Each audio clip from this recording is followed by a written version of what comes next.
Hola, ¿qué tal? Muy buenos días, muy buenas tardes o muy buenas noches desde donde quiera que te encuentres mirando. Te doy la más cordial bienvenida a ti, estudiante del área de Ciencias de la Salud, llámese medicina, enfermería, nutrición, rehabilitación y carreras afines, por supuesto, como son ingeniería química, ingeniería bioquímica, ambiental, UFBs, médicos veterinarios, etc. El día de hoy vamos a hablar de un tema muy importante. Recuerda que en nuestro canal estamos ofertando dos cursos completamente gratuitos, los cuales son Principios de Anatomía y Fisiología Humana, donde vamos a ver el sistema esquelético, que ya llevamos una cantidad apreciable de videos donde vamos a estudiar a detalle, pues desde lo que son las capas histológicas, de lo que es el tejido como tal, hasta la estructura macroscópica, como en este caso. Recuerda que en el video pasado estudiamos la última parte de los huesos de la cara, por lo cual el día de hoy vamos a entrar al estudio de otra parte. Ya analizamos los huesos de la bóveda craneal de la cara, ahora vamos a estudiar lo que serían los huesos del tórax y columna vertebral, es decir, vamos a entrar al área media del cuerpo. Entonces, con base en esto, nosotros el día de hoy desarrollaremos este tema para dar continuidad a la serie de videos del sistema esquelético. Recuerda que paulatinamente vamos a trabajar varios sistemas, el esquelético, el muscular, el nervioso, el endocrino, etc. Todo con el afán de que tengan las herramientas mínimas y suficientes para poder comprender los temas una vez que entres a la carrera, o si ya estás en la carrera, para repasar los temas que necesitas consolidar para materias futuras. Bueno, sin más por el momento, vamos a comenzar el día de hoy con nuestro tema, que son huesos del tórax y la columna vertebral, ¿ok? Entonces, damos comienzo y vemos que el esqueleto axial, como habíamos observado, el esqueleto humano se divide en esqueleto axial y esqueleto auricular. Entonces, el tórax corresponde a 25 huesos, y es lo que vamos a estudiar el día de hoy. ¿Cuáles son los huesos que corresponden a la caja torácica? Muy bien. Entonces, vamos a ver aquí esas características. Primero que nada, muy importante, es una caja osteocartilaginosa, es decir, recuerda que el tejido óseo está asociado el tejido cartilaginoso. Entonces, es una asociación, no es de extrañarse que exista el cartílago en esta zona, ¿no? Cuya función principal es la protección de los órganos vitales como el corazón, pulmones y los grandes vasos sanguíneos, esófago e hígado. Y está constituida de la siguiente manera. Vamos a ver cómo es que la caja torácica se encuentra dividida y qué huesos forman parte de ella. Está formada por el esternón. El esternón es plano e impar, dividido en tres porciones. Ese hueso que tenemos aquí precisamente en la parte del medio. Vamos a ver cómo se divide el esternón para su mejor estudio. El esternón se divide en el puño. El puño está constituido por dos facetas para recibir las cabezas de las clavículas. Recuerda que estos conceptos de facetas, las cabezas son reparos anatómicos que vimos en videos anteriores.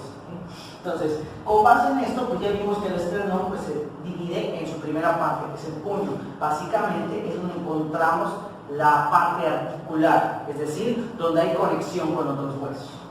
También vamos a encontrar el cuerpo. ¿Qué representa el cuerpo? Presenta en sus bordes laterales 7 superficies articulares para recibir a los cartílagos costales, es decir, donde vamos a encontrar la articulación con las costillas. Obviamente tiene su recubrimiento cartilaginoso para evitar el desgaste entre hueso y hueso, ¿sí? Y aquí vemos cómo está formado el cuerpo del esternón. Finalmente vamos al apéndice xifoides, ¿ok? También llamado punta, que siempre permanece en estado cartilaginoso. El apéndice xifoides es la única parte del esternón que se encuentra en su forma de cartílago, es decir, no existe una osificación total de esta zona en particular, ¿ok? Entonces, así vemos cómo el esternón está dividido en estas tres zonas y cuál es la característica principal de cada una de ellas. Asimismo, vamos a encontrar, además del esternón, a las costillas, ¿sí? O también llamados arcos costales, ¿no? Dicen, las 7 primeras son grandes y describen curvaturas de concavidad interna. En su borde inferior se encuentra el paquete vasculonervioso integrado por la vena, arteria y nervio intercostales. Bueno, muy importante este concepto, ya que como su nombre lo indica, vamos a encontrar irrigación sanguínea, vamos a encontrar conectividad nerviosa, que es algo muy importante, ¿no? Entonces las costillas o los arcos costales son los que se encargan de llevar a cabo esa protección para esta zona en particular, y de ahí se desprende pues, lo que acabamos de leer, ¿no? Entonces básicamente vamos a ver que nuestra caja torácica tiene estos elementos particulares y cómo se conectan entre sí uno con otro, ¿okay? Bueno, entonces con base en esto, aquí podemos ver una imagen, pues el esternón, vemos las costillas, los cartílagos, etc. Pero vamos a hacer un organizador gráfico para que nos ayude a estudiar esta parte un poquito mejor. Cuando hablamos de la caja torácica o los huesos del tórax, es conveniente dividir a las costillas de la siguiente manera. Las costillas se dividen en costillas verdaderas, costillas falsas y costillas flotantes, ¿okay? Entonces, ¿cuándo decimos que una costilla es verdadera? Bueno, son aquellas costillas las cuales tienen una unión directa con el esternón, o sea, el hueso que acabamos de identificar en sus tres partes. Entonces, cuando las costillas se unan directamente al esternón, diremos que son costillas verdaderas. ¿Cuándo son costillas falsas? Cuando aquellas costillas, ¿okay?, se unen a través de un cartílago, es decir, no hay una unión directa con el esternón, sino que están unidas a un cartílago, que ese cartílago a su vez se une al esternón. O sea, por eso se llaman falsas, porque no hay una unión directa entre la costilla y el esternón, sino que hay un intermediario, y en este caso es el cartílago. Y tres pares de ellas son falsas, ¿no? Las 7 primeras son verdaderas, ya que llevan unión directa con el esternón. ¿Y cuáles son las costillas flotantes? Las últimas dos, y estas no se articulan con el esternón. Entonces, básicamente nosotros podemos clasificar a estas costillas en 3 grupos importantes. Costillas verdaderas, cuando existe una interacción, una articulación directa con el esternón. Costillas falsas, cuando se unen al esternón pero a través del cartílago. Y costillas flotantes, que son aquellas que no llevan una articulación, ya sea de forma directa o indirecta, con el esternón, ¿okay? Bueno, entonces con base en esto podemos observar aquí en la figura cómo la caja torácica, aquí la vemos en imagen, aquí está el esternón en sus tres zonas, aquí están las costillas, y vemos cómo se pueden llevar a cabo las uniones. Las primeras 7 que nos indican son verdaderas, ya que tienen una articulación directa con el esternón. Podemos observar las otras que a partir de un cartílago se unen, y las flotantes que en este caso pues no se articulan de ninguna manera con el esternón, ¿no? Aquí tenemos otra imagen para poder visualizarlo. Digo, no es una imagen anatómica, pasamos al dibujo. Entonces aquí podemos observar cómo tenemos al esternón, ¿sí?, cómo está dividido en sus 3 zonas específicas y cómo las costillas se unen de esta manera. Aquí vemos a las 7 primeras que se unen directamente con el esternón, aquí, ¿no? Las otras 3, ¿sí?, pues no se unen directamente al esternón como tal, sino que el cartílago se une a una que sí tenga conexión directa con el esternón, y las flotantes que no llevan ninguna articulación, ¿no?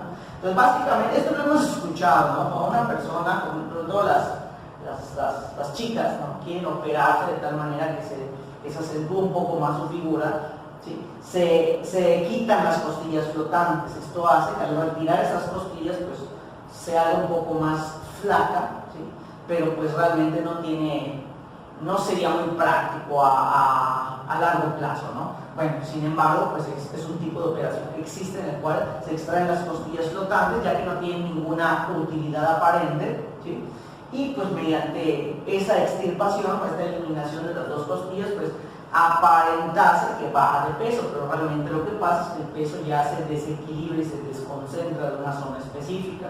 Esto a largo plazo puede provocar problemas en la espalda, como veremos más adelante, pero básicamente es una aplicación, bueno, más que una aplicación, es un tipo de operación que se puede realizar si la paciente lo desea. Digo, porque la mayoría de las mujeres es lo que buscan, ¿no? Un hombre es muy raro que se extirpe las costillas flotantes, sin embargo puede darse el caso, ¿okay?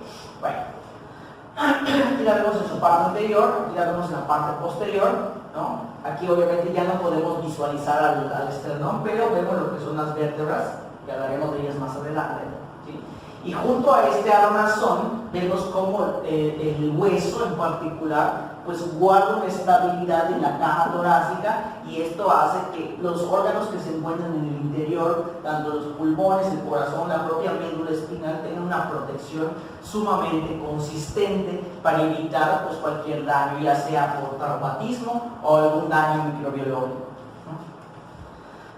Muy bien, pasamos a lo que viene siendo la parte de la columna vertebral. Con esto ya analizamos pues, que el esternón está dividido en 3 zonas y las costillas que se unen a él, que pueden ser verdaderas, pueden ser falsas o pueden ser flotantes. Ahora lo importante es analizar la columna vertebral, que es literalmente la columna de nuestro tema. ¿Qué es la columna vertebral y de qué está constituida? Bueno, dice, es un estuche que guarece en su interior a la médula espinal, que es la continuación del sistema nervioso central, que esto lo platicaremos más a detalle cuando pasemos a la parte del sistema nervioso. ¿Okay? Localizada en la parte media y superior del tronco, está formada por 33, a veces 34 vértebras, separadas por los discos intervertebrales, ¿no?, de fibrocartílago. Ahorita vamos a ver de qué se trata esta parte, ¿no? Entonces, lo que vamos a analizar es, si retrocedemos un poco, es la parte de aquí. Ya que estudiamos pues, lo que es el esternón y lo que son las costillas que forman la caja torácica, ahora es muy importante observar esta parte que es la columna vertebral, que es de la cual vamos a hablar a continuación. Para nuestro mejor estudio, ¿sí?, las vértebras, vamos a ver, la columna en particular la vamos a dividir en 2, 4, 5 regiones en particular. La región cervical, la región dorsal o torácica, que es la que corresponde a la caja torácica que vamos a estudiar, la lumbar, la sacra, y la coxigia o el coxis. ¿Okay? ¿Cuántas vértebras tiene cada una de las zonas? Si hablamos de la zona cervical, tiene 7 vértebras. ¿Qué tipo de curvatura expresa? Una curvatura convexa. ¿Y a qué zona de nuestro cuerpo, qué zona anatómica está? Está en el cuello. ¿Okay? Lo mismo con la dorsal o torácica. Número de vértebras son 12. ¿Qué tipo de curvatura expresa? Que es una curvatura cóncava. ¿Y a qué zona corresponde? Pues a la zona del tórax. Bien. La lumbar tiene 5 vértebras, que tiene una curvatura tipo convexa, y la zona, pues en el abdomen prácticamente. La sacra tiene 5, no tiene una curvatura específica, no es cóncava ni convexa, y pues una zona como tal no está determinada.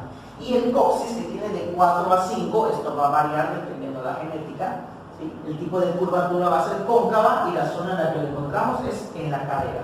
Entonces, para su estudio, la columna vertebral la podemos dividir en estas zonas y ahorita vamos a explicar eso de las curvaturas, cuál es la función específica, ¿no?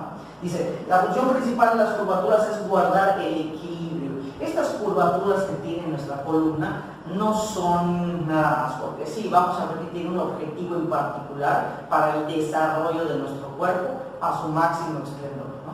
Entonces, básicamente, este cuadro, este organizador que te presento, es una manera mucho más fácil, mucho más práctica de estudiar las zonas y qué tipo de curvatura tiene dicha zona. ¿Okay?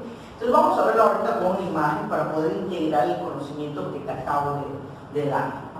Bueno, aquí tenemos la imagen de una persona con nuestra columna vertebral y cómo vienen siendo las zonas cervical, torácica, lumbar y sacra. ¿Okay? Y también observamos lo que viene siendo la columna vertebral ya en forma de tejido óseo con las vértebras y los tipos de curvaturas. Recuerda que en el organizador gráfico anterior yo te dije que tenemos curvaturas convexa, cóncava, convexa y cóncava, va alternado. Cuando es convexa, digamos que cuando ve hacia el lateral, así como vemos esta parte, como que la curva está hacia adentro, está hacia la parte izquierda, si lo vemos así en forma lateral, está hacia acá. Luego, cóncava, como si fuese una impresión. Vienes y la curvatura está impresa sobre el hueso. Convexa nuevamente, es como cuando vimos lo que son las depresiones y las eminencias óseas. Recuerda que cuando vimos ese video te mostré que una impresión ósea, ¿sí?, y una depresión ósea son dos reparos anatómicos específicos. Uno que está como si el hueso fuese escarbado y otro como si fuese una parte del hueso que sobresale. Entonces supongamos que las curvaturas convexas, para entenderlo un poco mejor, son curvas que sobresalen y la cóncava es una curvatura que se imprime en el hueso. De esa manera pues podemos visualizarlo de una forma mejor. Ahora, ¿por qué nuestra columna vertebral tiene estas curvaturas? Las curvaturas no son nada más para vernos bonitos, para vernos derechitos. Simple y sencillamente cada curvatura, si lo vemos desde el punto de vista biomecánico, acuérdate que hay una parte de la física que se llama la biomecánica, que estudia el movimiento de los seres vivos. Entonces, desde el punto de vista biomecánico, ¿sí? La biostática y la biocinemática y la biodinámica nos ayudan a percibir el movimiento de los seres vivos, y para esto la estructura anatómica de sus cuerpos tiene que favorecerlas de mucho. En nuestro caso, nuestra columna vertebral tiene estas curvaturas para poder distribuir nuestro peso. Recuerda que literalmente estamos hablando de la columna vertebral de nuestro cuerpo, así que todo el peso recae sobre ella. Entonces la columna lo que hace con estas curvaturas es tratar de homogeneizar o distribuir equitativamente ese peso. Obviamente hablando pues de un peso promedio, de una persona que no sufra obesidad mórbida, obesidad extrema, siempre y cuando pues tengamos una alimentación adecuada, nuestra columna va a poder soportar nuestro peso y lo va a distribuir de forma equitativa, y esto nos va a permitir pues llevar a cabo unos tipos de movimientos como correr, saltar, etc. Hay personas que tienen muy desarrollada esa elasticidad debido a que mucho tiempo se han disciplinado para eso. Podemos hablar de ejemplo de corredores de alto rendimiento como los atletas de los Juegos Olímpicos. Podemos hablar de personas que bailan ballet, en las cuales pues, hay cierta acomodación de la columna, pero se mantiene lo que vienen siendo las curvaturas correctas. Cuando una curvatura no obedece el modelo al que debe de estar, por ejemplo, si la cervical, que es convexa, resulta que es cóncava o tiene un ligero movimiento, esto va a hacer que toda la columna en concreto comience a fallar, y es cuando nuestros pacientes llegan y expresan dolores de espalda o incluso dolores de pie. Es que doctor, llego y siento que los pies me queman, ya no puedo quedarme mucho tiempo parado, tengo que sentarme. O al revés, me dicen, doctor, no puedo estar mucho tiempo sentado porque me empieza a doler la espalda, tengo que parar. Bueno, esto se debe en su gran mayoría, ¿sí? No podemos generalizar tampoco, acuérdense que una patología es multisistémica, hay varias cosas involucradas, pero por lo general podemos irnos a eso, un problema en la columna que está generando un impacto en otras zonas del cuerpo o en otras partes del cuerpo, por ejemplo los pies. Pero bueno, esto ya lo verán más adelante en patología y en fisiopatología, ¿no? Entonces básicamente esa es la función que tienen las curvaturas dentro de la columna vertebral. ¿Cuál es la función? Mantener el equilibrio y la distribución equitativa del peso del organismo, en este caso nosotros. Igual cuando presentamos un tipo de fisiopatología metabólica, un síndrome metabólico por ejemplo, esto hace que el peso de nuestro paciente incremente, y este peso incrementado puede ocasionar problemas de espalda precisamente por eso. El peso ya es demasiado, la columna no lo puede distribuir de forma equitativa, y por ende cuando nosotros presionamos algo se rompe. Empiezan a haber fracturas no solo en la parte de la espalda, sino también fracturas en las piernas, en los pies, en los brazos, porque ya el peso del paciente es demasiado, que la columna no lo puede distribuir, y una mala reorganización del peso puede hacer que alguna de las piezas óseas reciba más peso del debido y provoca las fracturas, ¿no? Eso pues, más adelante podemos checar. Entonces, básicamente esa es la información con respecto a la columna vertebral. Entonces aquí vemos cómo, por ejemplo, la columna va evolucionando en cuanto a sus curvaturas desde que es un feto de los 2 meses. Vemos cómo está completamente planeada la columna. No existe diferenciación alguna. A medida que se va desarrollando el organismo, el feto a los 6 meses, recién nacido, a los 4 años, a los 13 años y en la etapa adulta, vemos cómo se consolidan las curvaturas. Esto es importante pues, para poder mantener una postura correcta, y también, como ya habíamos comentado, que se pueda distribuir correctamente el peso y no haya ningún problema a largo plazo, ¿no? Por eso también es muy importante o es muy recalcante el sentido de que, por ejemplo, a los niños se les lleva, por ejemplo, a competencias de alto rendimiento, ¿sí? Un niño a esa edad, llevado a competencias de alto rendimiento como atletismo, triatlones, etcétera, puede ocasionar problemas a futuro, porque como estamos hablando de un desarrollo en proceso de consolidación de la columna vertebral, entonces esta persona, como un niño de 13 años que yo iba a competir, tal vez no tenga un impacto al momento, tal vez la repercusión no sea al instante. Sin embargo, a medida que avance la edad, este niño, cuando se convierte adulto, un adulto mayor, ya va a sentir problemas muchísimo antes, ¿ok? Porque pues al no consolidarse correctamente las curvaturas de su columna, a largo plazo puede tener problemas, pues incluso de la columna desviada, puede tener problemas al caminar, puede tener problemas al quererse estirar, porque estamos hablando de que no se consolidaron bien las curvaturas de la columna vertebral y por ende cuando avanza la edad sube de peso y ese peso hace que al ganar más, la columna como no se consolidó en sus curvaturas originales, pues ese peso es mal distribuido y empezamos a notar problemas a largo plazo. ¿Sí? Bueno, básicamente eso es lo que podemos analizar de este tema y cómo se relaciona con fisiopatología que debes estar viendo o ya estarás a punto de ver. ¿Sí? Bueno, pues básicamente esta es la forma en la cual evoluciona la columna vertebral en una persona normal. ¿Sí? Pues aquí vemos cómo está la columna, ya sea en su forma frontal, en su forma dorsal, en su forma lateral, y vemos cómo debe de tener las curvaturas correctas. ¿Sí? Entonces fíjate que todo esto que estamos observando acá es hueso, obviamente, y son las vértebras. Estas vértebras lo que hacen pues es darle una forma a la columna y entre cada vértebra tal vez no se logra ver, pero aquí tenemos unas especies de líneas y esto representa los discos intervertebrales, que son estructuras cartilaginosas. Este disco intervertebral lo que hace es, como te fijas aquí en la parte delantera y la parte trasera, las columnas están sobremontadas unas a otras.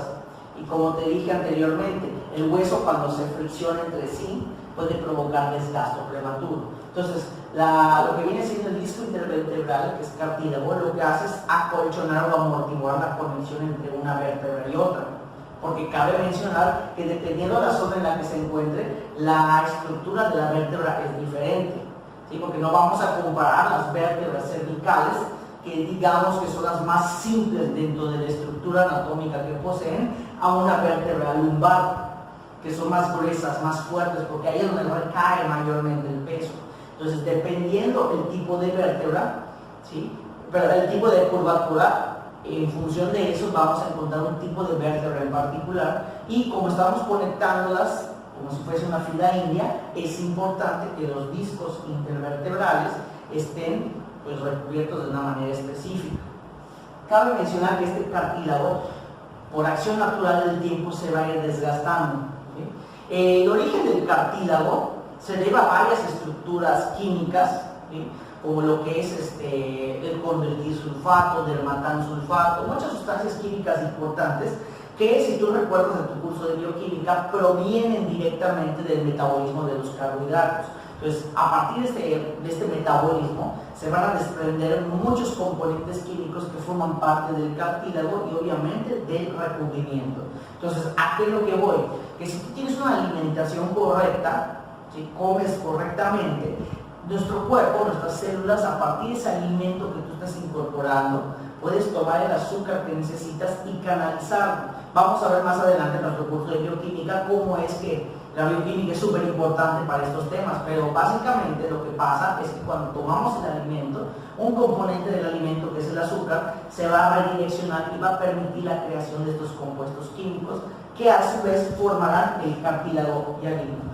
¿Qué es lo que pasa cuando vemos que una persona ya está a una edad muy avanzada y no puede regenerar cartílago a la misma velocidad? Aquí básicamente lo que está fallando no es la capacidad para crear el cartílago, porque tiene esa capacidad. ¿Qué es lo que falla muchas veces? El tiempo, la velocidad a la cual lo hace. Ya sea por una deficiencia vitamínica, una deficiencia de algún cofactor importante, algún mineral, es lo mismo, pues vamos a encontrar que eso es un impedimento clave para que nuestro pacientito pueda llevar a cabo su metabolismo correcto. ¿Qué está en nosotros? Tratar de potenciar ese metabolismo con alguna vitamina o algún mineral que nos permita, bueno, que le permita a nuestro pacientito llevar a cabo una velocidad un poquito más elevada para que se regenere el cartílago. Hay muchos fármacos, bueno, no fármacos, sino que hay muchos productos que salen a la venta sin la necesidad de la supervisión de una institución adecuada, que dicen regenerar cartílago. No es que no lo regeneren, sí se puede regenerar, solo que ahí va a depender de la velocidad de respuesta del paciente. No podemos generalizar. Así como a una persona le puede ayudar mucho dicho producto, a otra persona puede ser que no le sirva para nada, porque volvemos a lo mismo, todo está en función del metabolismo del paciente, no está en función de que pueda o no, porque por ser una máquina biológica lo puede hacer omitiendo alguna fisiopatología, pero básicamente tienen alguna capacidad de respuesta. Lo que va a cambiar pues es la velocidad a la cual lo haga. Pero bueno, este tema es muy interesante y lo vamos a ver más adelante en bioquímica. ¿Okay? Bueno, entonces básicamente esta es la columna. ¿Sí? Bueno, entonces con base en esto, yo ya te di la introducción a lo que vendría siendo la caja torácica, los huesos que se encuentran en ella y la columna vertebral. Con esto terminaríamos el día de hoy.